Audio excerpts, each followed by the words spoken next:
குருர்விஷ்ணு குருதேவோ மகேஸ்வர குரு சாட்சாத் பரத்ம தஸ்மை ஸ்ரீ குரவே நமக.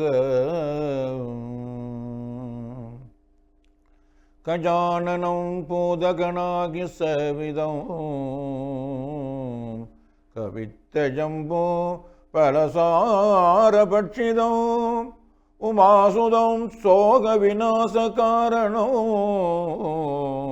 நமாமி விக்னேஸ்வர பாத பங்கஜம் விக்னேஸ்வர பாத பங்கஜம்.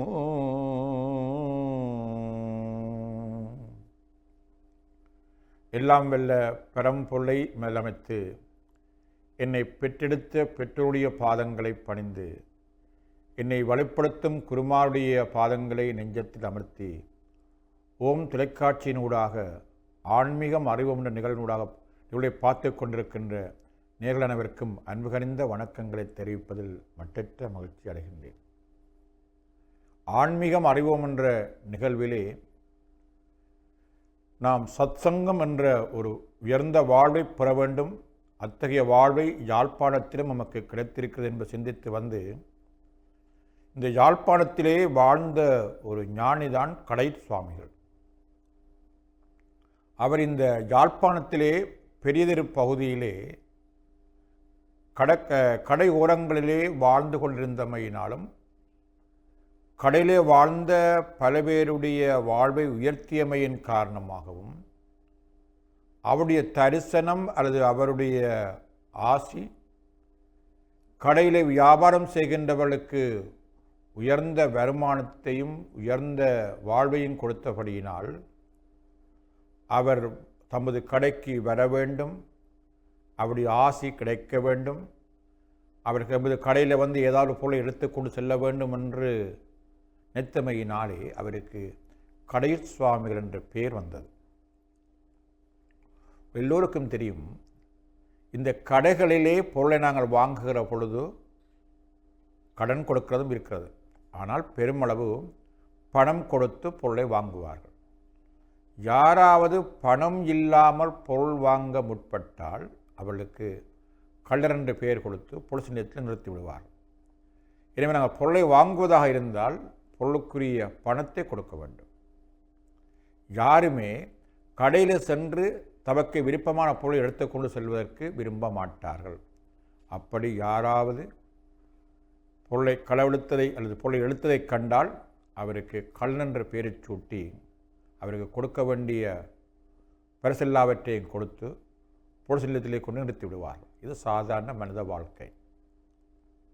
ஆனால் இந்த யாழ்ப்பாணத்திலே வாழ்ந்த கடை சுவாமிகள் என்பவர் தமது கடைக்கு வரமாட்டாரா? கடையில் இருக்கிற ஒரு பொருளை எடுத்துக்கொண்டு போக மாட்டாரா? ஒரு நகைக்கடையில் வந்து நகையை போட்டு பார்க்க மாட்டாரா? நகையை எடுத்துக்கொண்டு போக மாட்டாரா? அல்லது தம்முடைய வியாபார பொருள் ஒன்றை ஏதாவது ஒன்று எடுத்துக்கொண்டு போக மாட்டாரா? தம்முடைய காசு பட்டிக்கு காசு எடுத்துக்கொண்டு போக மாட்டாரா என்று ஏங்கியவர்கள் பல பேர் இருந்தார்கள். ஆனபடியால் தான் அவருக்கு கடை சுவாமி என்ற பெயர் வந்தது. அவர் இந்த யாழ்ப்பாண கடை தெருவிலே உலாவி வருகின்ற பொழுது அவருடைய தரிசனம், அவர் கடைக்கு வருகை தருகிற நிகழ்வு நடைபெறுமாக இருந்தால் அந்த கடையை சார்ந்தவர்கள் அங்கே வேலை செய்கின்றவர்கள் எல்லாம் அபரிமிதமான வாழ்வை அடைந்தார்கள். அவருடைய கடையில் வந்து ஒரு பொருளை எடுத்துக்கொண்டு போவாராக இருந்தால் அது அவளுக்கு மிகுந்த மன மகிழ்ச்சியான விடயம் அமைந்திருக்கும். ஆனால் அவர் அப்படி வரமாட்டார். அவருடைய வருகைக்காக பல பேர் எதிர்பார்த்து கொண்டிருந்தார்கள். அவள் வில்லங்கமாக அழைத்தல் வரமாட்டார், தானாக வர வேண்டும். தானாக வந்து அங்கே இருக்கிற பொருளை ஒன்று எடுத்து பார்த்து அல்லது தொட்டு விட்டு சென்றால் போதும், அந்த கடையினுடைய வியாபாரம் நன்றாக அமைந்திருக்கும். சாதாரணமான கடை இல்லை, நகைக்கடைகளில் கூட வந்து சுவாமி அவர்கள் நகையை எடுத்துக்கொண்டு போக மாட்டாரா? சரி, கணக்க வேண்டாம், எடுத்துக்கொண்டு போக வேண்டாம், நகையை ஒன்றை எடுத்து தன்னுடைய கழுத்திலே போட்டு விட்டு போனால் கூட காணும், போட்டு திரும்பி வைத்துட்டு போனால் கூட காணும். அவருடைய தரிசனம், அவருடைய வரவு அந்த கடைக்காரர்களுக்கு மிகுந்த பெறுமதியானதாக, வாழ்வை வளப்படுத்துவதாக, அவருடைய வாழ்வுக்கு பல்வேறு வகையான உயர்ந்த பெயர்களை கொடுப்பதாக அமைந்திருந்தமையினாலே அவருடைய கடை சுவாமிகள் என்று மக்கள் எல்லாம் அழைத்து போற்றினார்கள். அப்படி அவர் செய்கிற வழியினாலே அந்த காலத்திலே சில சிறார்கள் எல்லாம் அவருக்கு பின்னால் செல்வார்கள். ஏனென்று கேட்டால், இவர் எங்கேயாவது கடைக்குள்ளே சென்றால் அந்த காலம் இப்பொழுதுதான் பெருமளவுக்கு எல்லாம் தாழ் காசுகள், அப்பொழுது எல்லாம் பெருமளவு சில்லறை காசுகள் தான். அந்த சில்லறை காசுகள் இருக்கிற அந்த காசு பெட்டிக்குள்ளே கையை வைத்து காசு கொஞ்சத்தை அள்ளுவார். அள்ளி அவர் தன்னுடைய பேக்கில் போட மாட்டார். அள்ளி அப்படியே எறிந்து விட்டு போவார். அப்படி எறிந்தால் அங்கே இருக்க சின்ன சிறுவர்களெல்லாம் போய் பொறுக்குவார்கள். அந்த பணம் பொறுக்குவதற்காகவே அவருக்கு பின்னால் செல்லுகின்ற கூட்டமே இருந்தது. எனவே அப்படி அவர் வருவதும் அந்த காசு பெட்டிகளை கை வைப்பதும் தங்களுக்கு உயர்ந்த பேராக கருதி கொண்டார். அந்த கடை சுவாமிகள் அந்த காசு பெட்டிகளை கை விற்பராக இருந்தால் அந்த காசு பெட்டிக்குள்ளே பணம் கடல் போல வாரி வாரி வரும். எங்கிருந்து வருவதில்லை தெரியாமல் வரும், பெருகி கொண்டு வரும். இதுவரை காலம் அடையாத பேர்கள் உயர்ந்த பண வருமானங்கள் வந்து கொண்டு இருக்கும். ஆகவே சுவாமிகள் வர வேண்டும், காசு பெட்டிக்கு காசு எடுக்க வேண்டும், காசு எடுத்து விசுக்க வேண்டும் என்றெல்லாம் எதிர்பார்த்திருந்த ஒரு காலம் இருந்தது. எங்கே? யாழ்ப்பாணத்தில் தான், வேறு இடத்தில். அப்படிப்பட்ட ஒரு ஞானி, அவர் ஞானியாக தெரிந்து கொண்டார்களோ அல்லது என்ன வகையாக தெரிந்து கொண்டாலோ தெரியாது, என்றாலும் அவர் மீது ஒரு மரியாதை இருந்தது கடை சுவாமிகள் என்று. ஆனால் அவருடைய தோற்றம் எல்லோருக்கும் நசலைக்குரிய விடயம் அல்ல. அவர் ஒரு விசரன், பைத்தியகாரன், பித்தன் என்றுதான் பல பேர் கருதி கொண்டார். அப்படி கருதி கொள்ளப்பட்ட அந்த கடை சுவாமிகள் யார் என்பதை நாங்கள் முதலில் தெரிந்து கொள்ள வேண்டும். அவர் இந்தியாவிலே பெங்களூர் என்ற பகுதியிலே நீதவானாக கடமையாற்றியவர். சாதாரண தொழில் அல்ல. உங்களுக்கு தெரியும், ஒரு நாட்டிலே உயர்ந்த தொழில் நீதிபதி. நீதிபதி வரும்பொழுது யாராயிருந்தால் எழுந்து நிற்க வேண்டும். நீதிபதி தொழில் உயர்ந்த தொழில், சத்திய தொழில், தர்மத்தின் தொழில், தர்மத்தை நிலைநாட்டுகின்ற தொழில், நீதியை நிலைநாட்டுகின்ற தொழில். அந்த நீதியை நிலைநாட்டுகின்றவர்தான் நீதிபதி. ஒரு கடவுளுக்கு சமனாக கருதப்படுவார்கள். இப்பொழுது கூட இலங்கையிலே ஒரு ஜனாதிபதி பதவியேற்கும் பொழுது முதலில் அவர் பிரதமர் நீதியரசர் முன்னில் தான் சத்திய பிரமாணம் செய்வார். ஏன்னா நீதிபதியுடைய பதவி மிக உயர்ந்தது. ஒரு கடவுள் நிலையில் வச்சு ஒப்பிடப்பட வேண்டியவர் என்று கேட்டால், அவர் நீதியை வழங்குகின்றவராக, தர்மத்தை நிலைநாட்டுகின்றவராக கருதப்படுகின்றவரால் நீதிபதி. இப்படிப்பட்ட ஒரு நீதிபதியாக கடமையாற்றிய பெங்களூரிலே கடமையாற்றியவர் தான் இந்த கடை சுவாமிகள். இந்த கடை சுவாமிகள் தம்முடைய நீதிபதி கடமை அங்கே மேற்கொண்டிருக்கின்ற பொழுது பல வழக்குகளை விசாரித்திருப்பார், பல தீர்ப்புகளை கொடுத்திருப்பார். இப்படி தீர்ப்புகளை கொடுத்து கொண்டிருக்கின்ற பொழுது ஒரு முறை விசாரிக்கப்பட்ட பொழுது ஒருவருக்கு மரண தண்டனை கொடுக்க வேண்டிய நிலை ஏற்பட்டது. யாருக்கு மரண தண்டனை கொடுக்கலாம்? யாராவது ஒருவரை மரணமடைய செய்திருந்தால், திட்டமிட்டு மரணமடைய செய்திருந்தால், அவர் உயிரை பறித்திருந்தால் அவருக்கு உரிய பரிசு சட்டப்படி அவருக்கு மரண தண்டனை தான். இந்த வகையில் ஏதோ ஒரு வகையிலே இவருக்கும் மரண தண்டனை கொடுக்க வேண்டிய நிலை ஏற்பட்டது. விசாரித்து பார்த்தால் நாளைய தினம் மரண தண்டனை கொடுக்க வேண்டும். இவ்வாறு நாளை தினம் மரண தண்டனை கொடுக்க வேண்டும் சொன்னால் இன்றைய வடிவாக ஆலோசிப்பார். நீதிபதி அல்லவா, தான் கொடுக்கிற தீர்ப்பு சரியானதாக அமைந்திருக்க வேண்டும். தீர சிந்தித்து ஆராய்ந்து தன்னுடைய முடிவுக்கு வர வேண்டும். ஒருவனுக்கு மரணம் கொடுக்கிறது என்பது சாதாரண விடயம் இல்லை. எப்படி பொருந்தும்? மரணித்தவனுக்கு, ஒரு மரணம் செய்தவனை, ஒருவனுக்கு மரணம் கொடுத்தவனுக்கு தண்டனை மரணம்தான். அவனுக்கு மரணம் கொடுப்பதற்கு உரிமை எனக்கு எப்படி வந்தது என்ற கேள்வி அவருக்கு ஏற்பட்டது. இப்போ மரணம் கொடுத்தவனுக்கு மரணம் கொடுக்கலாம், அவனுக்கு மரணம் கொடுப்பதற்கு எனக்கு என்ன உரிமை இருக்கிறது, எனக்கு என்ன தகுதி இருக்கிறது என்று சிந்தித்தார், ஆழ்ந்து சிந்தித்தார். ஒரு உயிரை பறிப்பதற்கு எனக்கு என்ன உரிமை இருக்கிறது? கடவுள் உடம்பிலே உயிரை வைத்திருக்கிறார். அந்த உயிரை பறிப்பதற்கு யாருக்குமே உரிமை இல்லை என்பது உங்கள் எல்லோருக்கும் தெரியும். என்னுடைய உயிரையே நான் பறிப்பதற்கு உரிமை இல்லை, தற்கொலை செய்வதற்கு உரிமை இல்லை. தற்கொலை செய்ய முயற்சித்தவர் தப்பவராக இருந்தால் அவர் தண்டிக்கப்படுவார். என்னுடைய உயிரை கூட எடுப்பதற்கு எனக்கு உரிமை இல்லை. அப்போ யாரு உயிரையும் யாரும் எடுப்பதற்கு யாருக்குமே உரிமை இல்லை. அது இறைவனுடைய அற்புதமான படைப்பு. ஒரு மனித படைப்பு என்பது சாதாரண விடயம் அல்ல. எல்லோருக்கும் தெரியும், இந்த மனிதனிலே காணப்படுகிற ஒவ்வொரு கருவிகளும் அற்புதமானது. அதில் இருக்கிற இருதயம், நுரையீரல், அதில் இருக்கிற மூளை, இருக்கிற நரம்புகள், எலும்புகள் எல்லாமே ஒரு அற்புதமான படைப்புகள். நாம் நினைத்து பார்க்க முடியாது. இன்றைக்கு டாக்டர் சொன்னார், செயற்கையாக சிறுநீரகத்தை கூட தயாரிக்க முடியவில்லை.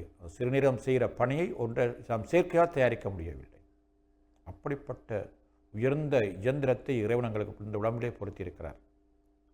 அவையெல்லாம் சரியாக இயங்கிக் கொண்டிருந்தால் நாங்கள் வாழலாம். அந்த இயந்திரங்கள் பிழைத்து விட்டால் எங்களுக்கு நோய் நொடி, பல்வேறு வகையான ட்ரீட்மெண்ட், பல்வேறு வகையான சிகிச்சை, பல்வேறு வகையான செலவு எல்லாம் ஏற்படும். அதெல்லாம் உங்களுக்கு தெரிந்த விடயம். இந்த அற்புதமான மனித படைப்பிலிருந்து உயிரை பறிப்பதற்கான உரிமை நமக்கு எப்படி உண்டு?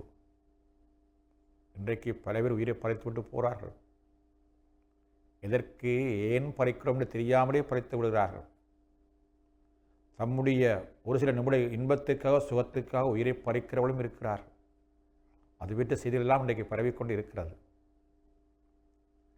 தம்முடைய சுகத்துக்காக இன்னொரு உயிரை பறிக்கின்ற அளவுக்கு அவர் உலகம் இன்றைக்கு மாறிவிட்டது. உயிரை பறிக்கும் உரிமை யாருக்குமே கிடையாது. அற்புதமான மனித படைப்பிலே இந்த மூளையை யோசித்து பாருங்கள். நான் ஒரு கணனியிலே ஒன்றை நாங்கள் தயாரித்து வைத்திருந்தால் அந்த கணனிக்கு சரியான நாங்கள் அறிவுறுத்தலை கொடுத்து அந்த அறிவுறுத்தல் கம்மியத்தான் அமையும். அது மாறி இயங்க மாட்டாது. ஆனால் நாங்கள் பாருங்கோ, எங்களுடைய மூளையில் இந்த கணனி நம்முடைய தேவைக்கேற்ற வகையில் அது தானாக இயங்கி மாற்றத்துக்கு தேற்ற மாற்றி அமைந்து நம்முடைய வாழ்க்கையை வளப்படுத்துகிற சிறந்த கணனி எங்களுடைய மூளையாக இருக்கிறது. ஆண்டவன் படைத்திருக்கிற அந்த அற்புதமான கணனியை பெருமை எங்களுக்கு தெரியாது. நாங்கள் மனிதனால் படைக்கப்பட கணனியில் சில உலகில் சில புலகள் வரும், சில வகையான வைரஸ்கள் வரும், சில உலகில் சில புலகள் வரும், சில உலகில் அது புளியாக வழிப்படுத்திவிடும். நாங்கள் கொடுக்கப்படும் அறிவுறுத்த புளியாக போனால் புளியாக போய்விடும். ஆனால் இந்த மனித மூளை என்ற இந்த கணனி எம்மை வாழ்வை தேவைக்கேற்ற வகையிலே மாற்றி அமைத்து எம்மை எல்லாம் பலப்படுத்தி கொண்டிருக்கிறது. தெரிந்தோ தெரியாமலோ இதயம் துடித்து கொண்டே இருக்கிறது. நாளா அந்த நம்முடைய உடம்பிலே இரத்த சுத்திகரிப்பு நடந்து கொண்டிருக்கிறது. உண்ணப்போகிற உணவெல்லாம் இரத்தமாக மாற்றமடைந்து அந்த இரத்தமெல்லாம் உடம்பெல்லாம் பரவி நம்முடைய உடலை இயக்கிக் கொண்டிருக்கிறது. ஒரு நோய் ஒன்று ஏற்பட குளிசிய போட்டால் அந்த நோய் மாற்ற எங்கே நோய் இருக்கின்றது சொல்லிக் கொடுப்பதில்லை. வாயில் போடுகிறோம். அது எங்கே நோய் இருக்கிறது, நோயை போய் நீக்கக்கூடிய வல்லமை கேட்ட வகையான இயந்திரங்கள் அங்கே பொருத்தப்பட்டிருக்கிறது. அற்புதமான இயந்திரம். நாங்கள் இதை விளங்கிக் கொள்வதில்லை. இந்த மனித படைப்பு என்பது அற்புதமான படைப்பு. அந்த மனித இயந்திரத்தை உயிரை போக்காட்டி விடுவதற்கு பேர் புனம். அந்த உயிரை போக்காட்டும் உரிமை எங்களுக்கு கிடையாது. இதைத்தான் அந்த கடையர் சுவாமிகள் தெரிந்து கொண்டு விளங்கி யோசித்து பார்த்தார். நீதிபதி என்ற பதவி இருக்கலாம். பதவி எப்படி வந்தது? யார் தந்தது? நீதிபதியாக பதவி கிடைத்தது என்பதற்காக ஒருவருடைய உயிரை நான் பறிக்க முடியுமா? நியாயமாகுமா? அந்த உரிமை யார்? கடவுள் தந்தாரா எனக்கு? கடவுளாலே படைக்கப்பட்ட மனிதனுடைய உயிரை நீதிபதி என்பதற்காக நான் பறிக்க முடியுமா என்று சிந்தித்தார். அவர் சிந்தனை ஆழமாக சிந்தித்தார். நாங்கள் என்று சொன்னால் பதவி வேணும், எங்களுக்கு பணம் வேண்டும், வாழ்க்கை வேண்டும், என் குடும்பம் வாழ வேண்டும் என்பதற்காக நான் மனதனை கொடுத்து விடலாம். ஆனால் அவர் அப்படி யோசிக்கவில்லை. என்னுடைய பதவிக்காக, என்னுடைய குடும்ப வாழ்வுக்காக, என்னுடைய பணத்துக்காக நான் எப்படி ஒருவனை கொல்ல முடியும்? கொள்வதற்கான உரிமை எப்படி வந்தது? இறைவன் தந்தானா எனக்கு? இல்லையே என்று சிந்தித்த அவர் இரவோடு இரவாக அப்பொழுது இலகுவாக இலங்கையை வந்து அடைய முடியும். அப்பொழுது பிரித்தானிய ஆட்சி காலம், இந்தியாவும் இலங்கையும் பிரித்தானிய ஆட்சிக்கு உட்பட்டிருந்தது. எனவே பாஸ்போர்ட் இல்லாமலோ, பாஸ்போர்ட் இருந்தோ இல்லாமலோ அவர் படகில் ஏறி வரலாம். எனவே அவர் பெங்களூரிலே நீதிபதியாக கடமையாற்றி அவர் அங்கிருந்து படகிலே ஏறி வந்து இலங்கை அடைந்தார். ஆனால் உங்களுக்கு தெரியும் ஒரு வகையான தொடர்பு இருக்கிறது. அவர் அங்கே இருக்கிற காலத்தில் அவருடைய அந்த ஞாழமையை தெரிந்து கொண்ட இலங்கையில் சென்றிருந்த வைரமுத்து செட்டியார் என்பவர் ஒருவர் சிறந்த செட்டியார், சிறந்த பணம் படைத்தவர். அவருக்கு இந்த இவரை பற்றிய இந்த பக்குவம் தெரிந்தது. அந்த பக்குவம் தெரிந்தமையினாலே அவரை கண்டு தரிசனம் செய்கிற பேர் கிடைத்திருக்கிறது. அப்பொழுது அவர் நீங்கள் இலங்கைக்கு வர வேண்டும், உங்களுடைய வருகைக்காக எதிர்பார்த்திருப்பதாக இந்த வைரமுத்து செட்டியார் அவருக்கு சொல்லியிருக்கிறார். அவருடைய பக்குவ நிலையை அந்த வைரமுத்து செட்டியாருக்கு தான் இனங்காணக்கூடிய வல்லமை இருந்தது. நான் முன்னமே குறிப்பிட்டேன், இந்த ஞானியை இனங்காண்பதற்கும் பக்குவம் வேண்டும். எல்லோரும் இனங்காண முடியாது. இந்த வைரமுத்து யாழ்ப்பாணத்தில் வாழ்ந்த வைரமுத்து செட்டியார் என்ற அந்த வியாபாரியாக இருந்தாலும், பொருளை விற்று வருமானம் பெறுகின்றவராக இருந்தாலும், அவருடைய ஆத்மா பக்குவ நிலையில் இருந்தது. அவர் என்ன செய்தாலே கேட்டால், இந்த கடையில் சுவாமிகள் அங்கே கண்ட பொழுது நீங்கள் இலங்கைக்கு வர வேண்டும், வந்து எங்கள் வீட்டிலே தங்க வேண்டும் என்றெல்லாம் கூறியிருந்தார். இப்படி கூறியிருந்த அவர் வைரமுத்து செட்டியாருக்கும் அவருக்கு முடிய ஒரு பூர்வீக தொடர்புன்னு தான் சொல்ல வேண்டும். வைரமுத்து செட்டியார் இந்தியாவுக்கு சென்ற வேளையிலே இந்த கடையில் சுவாமிகளை கண்டு கதைத்திருக்கிறார், என்ற வீட்டுக்கு வரவென்று கேட்டிருக்கிறார். ஆனால் அவர் வரவில்லை, வரப்போகிறதும் இல்லை, வர வேண்டிய தேவையும் இல்லை. ஆனால் இந்த வைரமுத்து செட்டியார் நாள்தோறும் சிவாலயத்துக்கு சென்று சிவனை வழிபடுவார். சிவனை வழிபடும் பொழுது இந்த கடையில் சுவாமிகள் எங்கள் வீட்டுக்கு வரமாட்டாரா என்ற வேண்டுதல் அவர் மனதில் எழுந்து கொண்டே இருந்தது. என்றைக்கு ஒரு நாளைக்கு எங்கள் வீட்டுக்கு வருவார் என்று எதிர்பார்த்திருந்தது. இப்படி ஒரு நாளும் ஆலயத்துக்கு செல்லும் பொழுது இறைவனுடைய முன்னிலையில் நின்று அவருடைய வருகைக்காக ஏங்கினார். அவர் எப்பொழுது வருவார் என்று ஏங்கிக் கொண்டிருந்தார். இப்படி ஏங்கிக் கொண்டிருக்கின்ற வேளையில் தான் இந்த கடையில் சுவாமிகள் இந்தியாவிலிருந்து வந்து ஒரு தொடர்பு, பூர்வீக தொடர்பு. அவர் வைரமுத்து செட்டியாரை விசாரித்து அவருடைய வீட்டுக்கு சென்ற பொழுது வைரமுத்தினுடைய மனைவியும் இவரை சுவாமியை வரவேற்று அவருக்குரிய ஆசனம் கொடுத்து அவருக்கு உணவு படைப்பதற்கு தயாராக இருக்கிறார். வைரமுத்து செட்டியாரும் போய் மனதிலே எதினப்பட்டு சுவாமி வரவில்லை என்று பார்த்து கொண்டு இறைவனை வேண்டிவிட்டு வீட்டுக்கு வருகிறார். இந்த கடையில் சுவாமிகள் வீட்டில் இருக்கிறார். எப்படி இருக்கும்?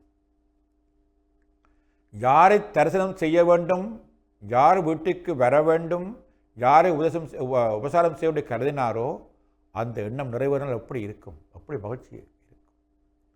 எனவே வைரமுத்து செட்டியாருக்கு இந்த கடையில் சுவாமிகள் ஏதோ ஒரு வகையில் இனம் கண்டு அவர் தன்னுடைய வீட்டுக்கு வர வேண்டும், அவருடைய தரிசனம் கிடைக்க வேண்டும், அவருக்கு உபசாரம் செய்ய வேண்டும், என்னுடைய வீட்டில் நான் அவருக்கு உரிய வரவேற்பெல்லாம் செய்ய வேண்டும் கருதி அந்த தேடல் அது ஒன்றிணைய வைத்தது. கடையில் சுவாமிகள் ஈழத்துக்கு வந்த பொழுது அவர் அந்த இலங்கையிலே அந்த வைரமுத்து செட்டியாருடைய வீடு தேடி சென்று அதொன்று விளங்கிக் கொள்ள வேண்டும். நாங்கள் இறைவனை தேடினால் இறைவன் எங்களை தேடி வருவான், நாடி வருவான். அந்த வகையிலே அந்த கடையில் சுவாமிகள் தன்னுடைய வீட்டுக்கு வர வேண்டும் என்று வேண்டுதல் செய்தார், மனதிலே ஏங்கினார். அந்த ஏக்கம் அவர் வீட்டுக்கு வரும்பொழுது கடையில் சுவாமி வந்திருக்கிறார். அவருக்கு கடையில் சுவாமியின் பேர் அல்ல, நீதிபதி. அவருக்கு உபசாரம் நடவதை கண்டு மகிழ்ந்தார். தன்னுடைய வீட்டில் இருக்குமாறு வேண்டிக் கொண்டார்.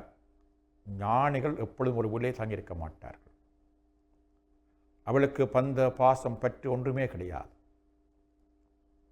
எல்லாவற்றையும் துறந்த அந்த கடையில் சுவாமிகள் அங்கிருந்து புறப்பட்டு இந்த யாழ்ப்பாண மண்ணிலே திரிந்தார். யாழ்ப்பாண மண்ணிலே திரிந்த பொழுது அவருக்கு பல்வேறு வகையான பெயர் கொடுக்கப்பட்டது. நான் முதலில் சொன்னது போன்று அவருடைய கடையில் சுவாமின்னு சொன்னவர்களும் இருக்கிறார்கள், பைத்தியக்காரன் சொல்லி சொன்னவர்களும் இருக்கிறார்கள், பித்தன்னு சொல்லி சொன்னவர்களும் இருக்கிறார்கள். இப்படி ஒரு தங்களுடைய பக்குவத்துக்கு ஏற்றவையில், தாங்கள் போட்ட கண்ணாடிக்கு ஏற்றவையில், தங்களுடைய பார்வைக்கு ஏற்றவையில் அவருக்கு பெயர் கொடுத்திருந்தார்கள். அந்த ஞானவான் இந்த யாழ்ப்பாண மண்ணிலே திரிந்த பொழுது நடந்த அற்புதங்களோ அற்புதமானது. அப்படிப்பட்ட அந்த அற்புதமான ஞானவானை, அந்த ஞானியினுடைய தரிசனத்தை சில பேர் பெற்றார்கள். அவரை குருவாக இனங்கண்டார்கள்.